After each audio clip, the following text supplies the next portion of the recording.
Okay. तर आता आपल्याला बघायचं आहे heating effect of electric current. Joule's law of heating आठवतोय तुम्हाला? जूल्स लॉ ऑफ हिटिंग, त्याच्यामध्ये आपण एक फॉर्म्युला मिळाला आपल्याला, H is equal to I square R T किंवा एच इज इक्वल टू, बोलत राहा कोणता फॉर्म्युला मिळाला दुसरा? H is equal to I square R T एक मिळाले आणि दुसरा H is equal to V square into T by R, असा एक फॉर्म्युला दोन बघितले आपण. आणि त्याच्यामध्ये एक पॉइंट शिकलो बघा आपण, की एखादा रजिस्टर जर तुम्ही इलेक्ट्रिकल सर्किट मध्ये जोडलात तर रजिस्टर काय करते? It will oppose to the current. ते करंटला काय करेल? अपोज करेल. म्हणजे काही प्रमाणात ते करंट काय करेल? खाऊन टाकेल. आणि त्याच्या मोबदल्यात ते काय प्रोड्यूस करणार? हीट प्रोड्यूस करणार. यालाच म्हणायचं heating effect of electric current. तसं बल्बमध्ये आपण जे तार वापरतो ते रेजिस्टन्स जास्त असणारे तार आहे, त्याच्यामध्ये त्याला तुम्ही करंट दिलं, त्याच्या मोबदल्यात ते काय करणार? हीट प्रोड्यूस करतं आणि ग्लो करतं. दुसरं काय सांगता येईल आपल्याला? इलेक्ट्रिक प्रेस आहे आपल्याकडं, त्याला आपण काय देतो? इलेक्ट्रिक करंट देतो. त्याच्यामध्ये काय असतंय? रजिस्टर असतंय. आणि इलेक्ट्रिक करंट दिल्यानंतर रजिस्टर काय करेल? हीट प्रोड्यूस करेल. असं कोणते कोणते डिव्हाइस आहेत आपल्या घरी त्याच्यामध्ये heating effect of electric current येऊ शकते? कोणतं कोणतं असू शकते? हीटर, ओव्हन आहे, गीझर आहे, अजून त्याच्यामध्ये रेजिस्टन्स असणारच. रेजिस्टन्सचं एक महत्वाचं काय फीचर आहे, की त्याला तुम्ही करंट द्या, ते करंट खाऊन टाकेल, पण त्याच्या मोबदल्यात काय देईल? हीट. त्याला काय म्हणायचं? Heating effect of electric current. Definition अतिशय सोपी, एकदम सोपी डेफिनेशन. जर फास्ट नोट डाऊन करता आलं तर नोट डाऊन करू शकता तुम्ही. When a resistor is connected in a electrical circuit, then heat is produced due to the current. किती सोपी डेफिनेशन आहे बघा. When resistor is connected in a electrical circuit, then heat is produced due to the current. जर एखाद्या electrical circuit मध्ये resistor connected असेल तर तो हीट प्रोड्यूस करणार. पण कोणामुळे हीट प्रोड्यूस करणार? Due to electric current. म्हणजे लय सोपा इफेक्ट आहे. रजिस्टरला तुम्ही करंट द्या, त्याच्या मोबदल्यात ते तुम्हाला काय देणार? हीट. हा जो इफेक्ट आहे यालाच म्हणायचं heating effect of electric current. Definition म्हणत राहू. When resistor is connected in a electrical circuit, heat is produced due to the current. This is known as a heating effect of electric current. म्हणत राहा रे definition. 2 मार्काला पडलेलं आहे बोर्डामध्ये, PYQ आहे. म्हणत राहा. When resistor is connected in an electrical circuit, then heat is produced due to electric current. This is called as a heating effect of electric current. पण जिथं जिथं हीट प्रोड्यूस होते करंट दिल्यानंतर, एक्झाम्पल म्हणून कोणतं लिहू शकतो आपण? वॉटर बॉयलर आहे, इलेक्ट्रिक कुकर आहे, हीटर आहे किंवा प्रेस आहे, हे सगळे एक्झाम्पल. किंवा इलेक्ट्रिक बल्ब आहे, हे सुद्धा कशाचं एक्झाम्पल आहे? Heating effect of electric current. समजून घ्या व्यवस्थित, एकदम इझी. ओके. फास्ट लिहायचं, फक्त स्टेटमेंटच एवढी. म्हणत राहा अजून एकदा. मी 2-3 वेळा का म्हणून घेतोय? हे बोर्डामध्ये पडलेलं आहे. When resistor is connected in a electrical circuit, then heat is produce due to the current. This is known as a heating effect of electric current. मग आपण चर्चा केलो आणि त्याचा जूल्स लॉ ऑफ हिटिंग मध्ये H is equal to I square R T किंवा H is equal to V square into T by R असे 2 फॉर्म्युले तयार झालेले आहेत. त्याच्यामध्ये आपल्याला लक्षात आलं पॉवर इज इक्वल टू, आपण काय लिहिलं फॉर्म्युला? Heat upon time. सुद्धा एक फॉर्म्युला आपण तयार केला. हीट बरोबर पॉवर इंटू टाइम, असं न्यूमेरिकल्स मध्ये 2-3 ठिकाणी आले आणि जूल्स लॉ हिटिंग मध्ये पण आलेलं आहे. ओके, लक्षात आलं. मग सोपं आहे heating effect of a electrical current. आता आपल्याकडे कोणता आहे समजा, हे जुन्या पद्धतीची अशी शेगडी आहे पहा, समजा हे हीटर कुकर असेल समजा, जे आपल्याकडं आपण बघितलं असेल, त्याच्यामध्ये एक असं कॉईल तयार करून ठेवलेलं असतं बघा. हे मध्ये काय आहे, कॉईल आहे. आपण एका न्यूमेरिकल मध्ये शिकलो की 6 मीटर वायर लांब होतं, त्याला कट केलं आणि हाफ करून 3 मीटर केलं. तर 3 मीटर केल्यानंतर आपल्याला पॉवर तिथं काय मिळत होती, जास्त मिळत होती. आता हे असं मटेरियल इथे यूज करणार त्याच्यामध्ये रजिस्टिव्हिटी काय असेल, जास्त असेल. म्हणजे इथं जे यूज करणार ते bad conductor of electricity use करायचं. इन्सुलेटर नाही यूज करतायत, इन्सुलेटर मधून करंटच पास होत नाही. इथं कोणते यूज करायचे, बॅड कंडक्टर. म्हणजे कसं मटेरियल यूज करायचं, material with the higher resistivity. Note down करूया. हिटिंग इफेक्ट मध्ये कसं मटेरियल वापरायचंय, material with the higher resistivity. Material with the higher resistivity तो वापरायचा आहे. फॉर एक्झाम्पल, हीटर कुकर मध्ये जे कॉईल बनलेलं आहे ते कशापासून बनलेलं आहे, एक अलॉय आहे. अलॉय म्हणजे काय, alloy means mixture of two metals. Mixture of two metals, त्याला काय म्हणायचं, अलॉईज. आता कोणता हे फिलिंग द ब्लँक्स मध्ये पडते बघा. नायक्रोम पासून बनलेलं असतं. कशापासून बनलेलं आहे, नायक्रोम पासून. आणि ह्याला एवढं मोठं वायर आहे, त्याला आपण कॉईल करून एवढ्याच जागेत बसवतो. कमी जागेत बसवल्यामुळे काय होईल, पॉवर जास्त मिळेल, हीट जास्त मिळेल. म्हणून स्ट्रेट लाईन कंडक्टर न वापरता त्याला काय केलेलं असतं, स्प्रिंग सारखं आपण त्याला कॉईल केलेलं असतं. स्प्रिंग बघा, एवढी मोठी स्प्रिंग असेल असं स्ट्रेट, आणि गोल गोल गोल गोल केलं तर किती कमी जागेत बसते. म्हणजे याचा अर्थ काय, जेवढी लेंथ कमी होईल तेवढं पॉवर काय होणार आहे, जास्त मिळणार आहे. आपण न्यूमेरिकल्स मध्ये हे प्रूफ करून बघितलेलं आहे. आता एक्सरसाइज मध्ये एक क्वेश्चन आहे बघा. एक्सरसाइज मध्ये चेक करा एकदा. टंगस्टनचं क्वेश्चन आहे बघा. Tungsten wire is used in bulb, असं काहीतरी क्वेश्चन आहे बघा सायंटिफिक रिझन मध्ये. ते इम्पॉर्टंट करा क्वेश्चन. क्वेश्चन नंबर किती, 7A. Question number 7A VIMP आहे बघा. PYQ आहे की इलेक्ट्रिक बल्ब मध्ये, जुने बल्ब आठवतात का तुम्हाला, हे असले हे डायग्राम काढायचे बरं तुम्हाला. काही जुने बल्ब असं, याच्यामध्ये अशी एक तार वापरली जाते, वायर वापरली जाते. ती टंगस्टनचीच का वापरतात, तर याचा आन्सर बघा, लक्षात घ्या. तुम्ही नोट डाऊन करण्यापेक्षा हायलाइट करा, हे जिथं भेटेल तिथं पॉइंट. हे इलेक्ट्रिक बल्ब मध्ये जे वायर वापरलेली आहे ती टंगस्टनचीच का वापरतात, कारण इथं काय होते माहिती का, जसंही या वायर मधून करंट फ्लो झालं, याची रेजिस्टिव्हिटी एवढी जास्त आहे, एवढी जास्त आहे, एवढी जास्त आहे की त्यानं हीट प्रोड्यूस करते जास्त. एवढी जास्त हीट प्रोड्यूस करते, किती, अप्रॉक्सिमेटली 3400 डिग्री सेल्सिअस. 100 डिग्री सेल्सिअसला वॉटर बॉईल होते. इथं किती आहे टेम्परेचर, 3400 डिग्री सेल्सिअस. म्हणजे किती झालं बघा, जास्त. आणि अशा टायमिंगला एवढी हीट प्रोड्यूस झाल्यामुळं ते काय करते, एवढी हीट प्रोड्यूस झाल्यामुळं ते काय करते, इट इमिट्स द लाईट. जसं या सिगडीला बघितलं असेल तुम्ही घरी वापरत असताना, त्याच्यापासून हीट पण मिळते आणि तुम्ही सगळ्या लाईट बंद करा, त्याचा उजेड पण पडते, त्यानं लाईट पण देते आपल्याला. म्हणजे जेवढी जास्त हीट प्रोड्यूस होईल तिथं काय प्रोड्यूस होणार, लाईट पण प्रोड्यूस होणार. मग टंगस्टन मध्ये रेजिस्टन्स एवढा जास्त आहे की जसंही त्याच्यामधून करंट फ्लो झालं ते हीट करतंय किती, अप्रॉक्सिमेटली 3400 डिग्री सेल्सिअस. आणि एवढी हीट प्रोड्यूस करून काय करते, इट इमिट्स द लाईट. म्हणून इलेक्ट्रिक बल्ब मध्ये आपण काय वापरतो, टंगस्टनचं वायर वापरतो. Question number 7A. हे जिथं पण लिहिलेलं आहे तिथं हायलाइटर वापरा, हायलाइट करा किंवा लिहून काढा. हे 2 ओळीच आहेत, लय अवघड नाही, लिहून काढूया. In an electric bulb, fast लिहून काढूया. A tungsten wire is used because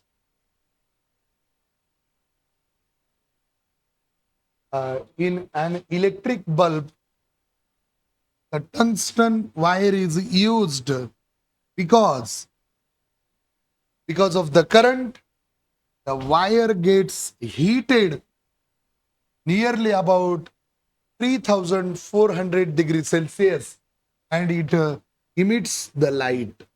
underline करूया. It emits the light. हे PYQ आहे बा. आणि अजून एक त्याच्यामध्ये PYQ आहे, मला पुन्हा लक्षात राहणार नाही.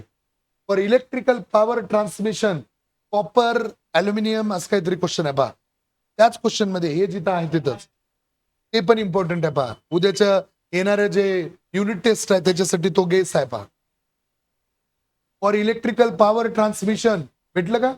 काय पुढे वाचा बरं. Copper aluminium wire is used. ते एक क्वेश्चन महत्वाचं आहे पहा. हे दोन क्वेश्चन लक्षात आले.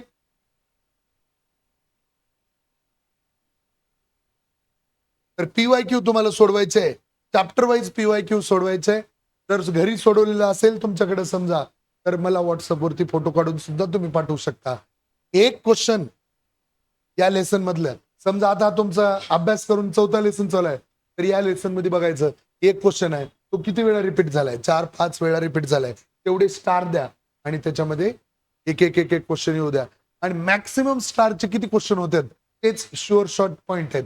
मी त्याच्यामध्ये पण 2-3 पॉईंट दिलेत ते कन्फर्म येऊ शकतात. PYQ मध्ये पण लेसन संपल्यावर तुम्ही लेसनच्या खाली बघा तुम्हाला शुअर शॉर्ट टॉपिक म्हणून दिलेला आहे. तसेच तुम्ही टॉपिक तयार करा. काही ब्लँक स्पेस पण आहे तिथं. तुमचे किती तयार होते बघूया. येणाऱ्या पेपरचा गेस तुम्ही स्वतः तयार करू शकता. 5-5 लेसन अपलोड केले, मी अजून एक एक लेसन अपलोड करू शकतो. 6 लेसन पर्यंत 50% सिलेबस पर्यंत PYQ सोडून मला व्हॉट्सअपला तुम्हाला पाठवायचं. Okay done.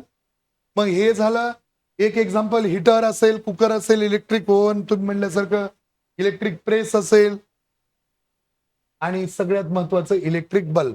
आता 3 मार्काला एक क्वेश्चन पडतोय तो म्हणजे कोणता?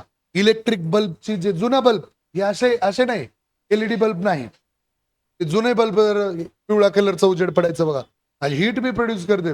जुने बल्ब जर मोठा बल्ब असेल त्याच्या बाजूला कपडे जर वाळायला घातले तर कपडे सुद्धा सुकत होते. म्हणजे एवढी हीट ते प्रोड्यूस करत होतं. जेवढी जास्त हीट प्रोड्यूस होईल तेवढी जास्त लाईट सुद्धा काय होते, इमिट होते. म्हणून आपल्याला बल्ब बनवत असताना असं मटेरियल वापरावं लागेल ज्याच्यामध्ये रेजिस्टिव्हिटी काय असेल जास्त. म्हणजे ते इलेक्ट्रिसिटीचे कसे कंडक्टर पाहिजे, bad conductor. Filling the blanks मध्ये पडतंय की heating effect of electric current जास्तीत जास्त मिळण्यासाठी काय करावं लागेल, the material used which has a very high resistivity. जेवढी मॅक्सिमम रेजिस्टिव्हिटी असेल तेवढं जास्त लवकर तुम्हाला काय होणार आहे, हीट मिळणार आहे. आता एक बल्बची डायग्राम ड्रॉ करूया. 5 मिनिटांमध्ये बल्बची डायग्राम ड्रॉ करून होते. कोणती डायग्राम? ही डायग्राम. तर 5 मिनिट वेळ घ्या आणि लगेच ही डायग्राम ड्रॉ करायचं आहे. Okay easy.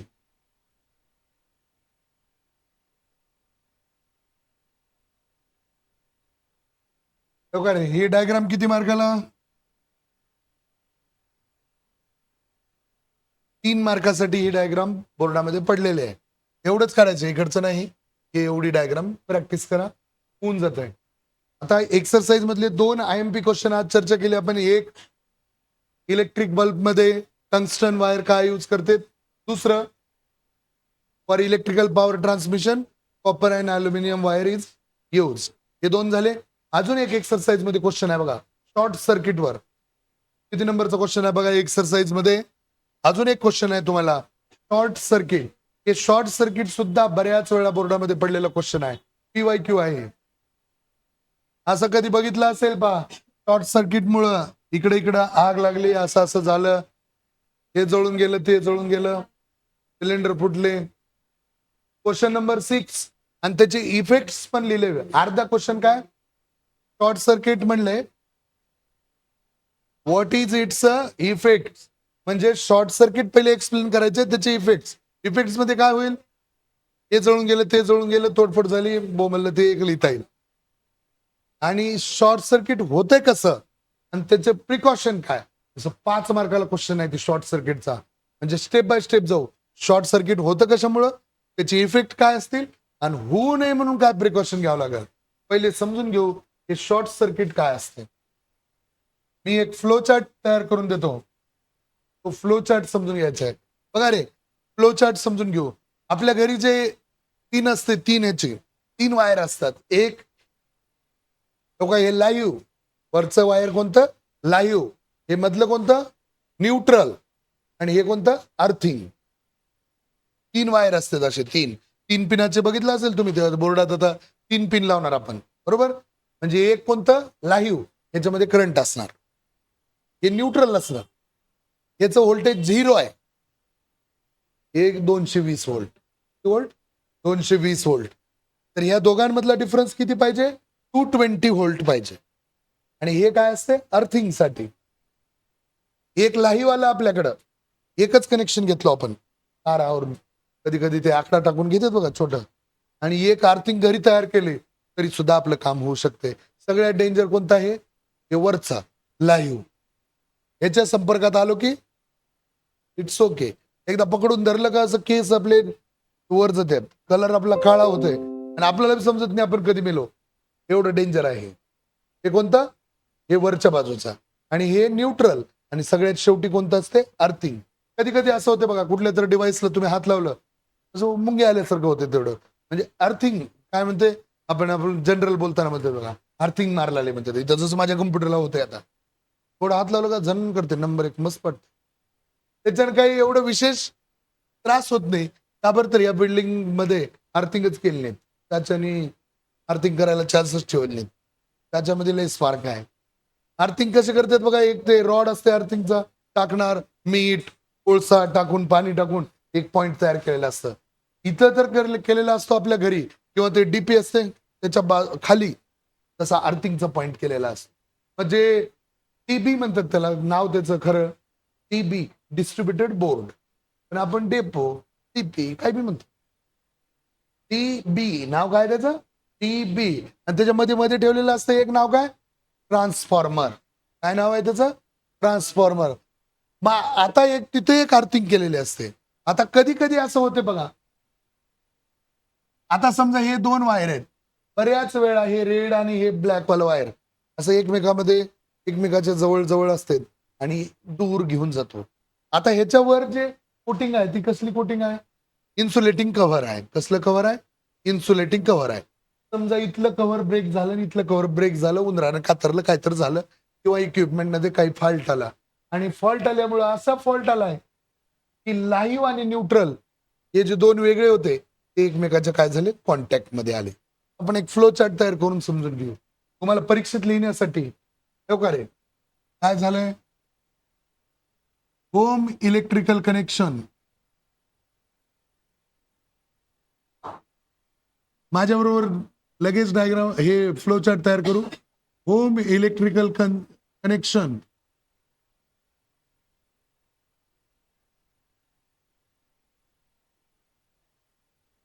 consist of live, neutral and earth wire. कोणते कोणते वायर आहेत, live, neutral and earth. Live आणि न्यूट्रल मध्ये किती डिफरन्स आहे, potential difference, live and neutral have 220 volt potential difference. किती पोटेन्शियल डिफरन्स आहे, 220 व्होल्ट. आता कधी कधी असं होईल, due to fault in equipment, due to fault in equipment, due to fault in equipment, किंवा त्याच्यावरचं इन्सुलेटिंग कव्हर ब्रेक झालं तर काय होतंय, live and neutral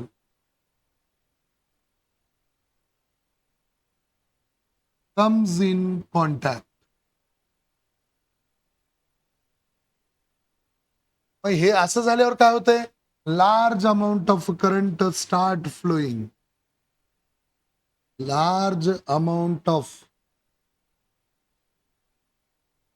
current start flowing, आणि जास्त करंट झाल्यामुळं हीट इज प्रोड्युस्ड, जास्त करंट फ्लो झाल्यामुळं काय झालं, heat is produced. If any inflammable material around it. Inflammable म्हणजे फायर कॅच करणारं, वूड असेल, कॉटन असेल, क्लॉथ्स असतील, तर काय होते मग इट कॅचेस फायर. अतिशय महत्वाचं शॉर्टकट मध्ये एकदम फ्लो चार्ट. काय काय सांगितलं? Home electrical connection consist of 3 wires. Number 1 live, neutral and earthing. Live and neutral have a potential difference of a 220 volt due to fault in equipment. Live and neutral comes in a contact. काय होईल मग? Large amount of current start flowing, heat produce होते. आणि या वायरच्या बाजूला जर असं इन्फ्लेमेबल मटेरियल जे फायर कॅच करू शकतं तिथं जर असेल तर काय होते मग? It catches the fire. आणि एकदा पेटलं की चालू झालं. मग कपडे वगैरे असतील, साड्या वगैरे, तर ते तर पेटलं की मग 2-2, 3-3 दिवस लागते ते विजवायला. आणि सगळ्यात महत्वाचं सिलेंडर डेंजर आहे. एक सिलेंडर फुटलं की मग दिवाळीत चालू झाली. मग काही अडचण नाही. मग ते पूर्ण बिल्डिंग मध्ये किंवा आपल्या इकडून सिलेंडर फुटून दुसरीकडे जाते. असं बऱ्याच वेळा तुम्ही ऐकलेलं आहे. शॉर्ट सर्किट झालं, मोठे मोठे बिल्डिंग जळताना दिसतं तुम्हाला. वाटतं सिमेंट जळाले कसं? सिलेंडर पॉवर आहे ते. गॅस जर लिकेज झाला काही बी जळते. ओके, काही अडचण? हे झालं कोणतं? याचा क्वेश्चन शॉर्ट सर्किट. असाच एक क्वेश्चन आहे एक्सरसाइज मध्ये, आहे का नाही माहित नाही, ओव्हरलोडिंगचा. असाच एक क्वेश्चन आहे ओव्हरलोडिंगचा. एक थांबा, थोडं लिहायचं राहिलं असेल तर वेळ देतो मी. का रे? ओव्हरलोडिंगचा एक क्वेश्चन आहे बघा. उन्हाळ्याच्या दिवसामध्ये, थोडं मी परत येणार आहे मागं, का इकडे ऐका, हे एक फ्लो चार्ट आहे. उन्हाळ्याच्या दिवसामध्ये कधी कधी असं होतं बघा की आपलं उन्हाळ्याच्या दिवसामध्ये फॅन चालू आहे, कम्प्युटर चालू आहे, फ्रीज चालू आहे, प्रेसचं काम चालू आहे, कूलर चालू आहे, एसी चालू आहे, असे सगळे डिव्हाइस आपण वापरतो.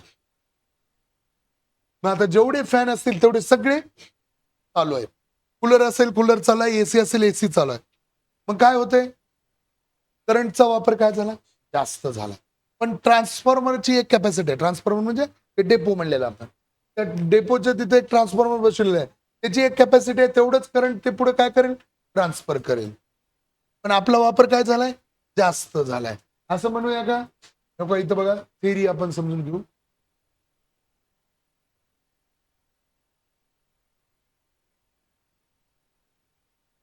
इथंच करू, ही करूया.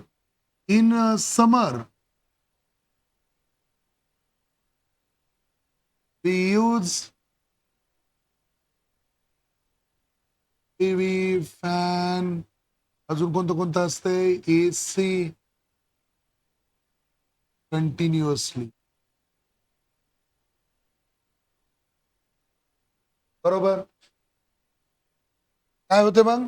आपण हे कंटिन्युअसली वापरतो. मग काय होतंय?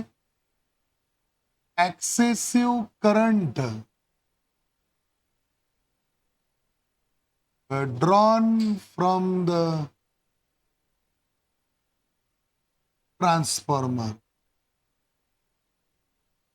Excessive current is drawn from the transformer. जेवढी त्याची कॅपॅसिटी नाही त्याच्यापेक्षाही जास्त करंट घेतो. मग कधी कधी काय होईल? Transformer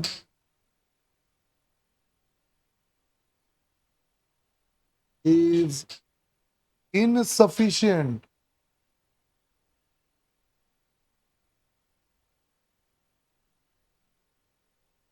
for power transmission.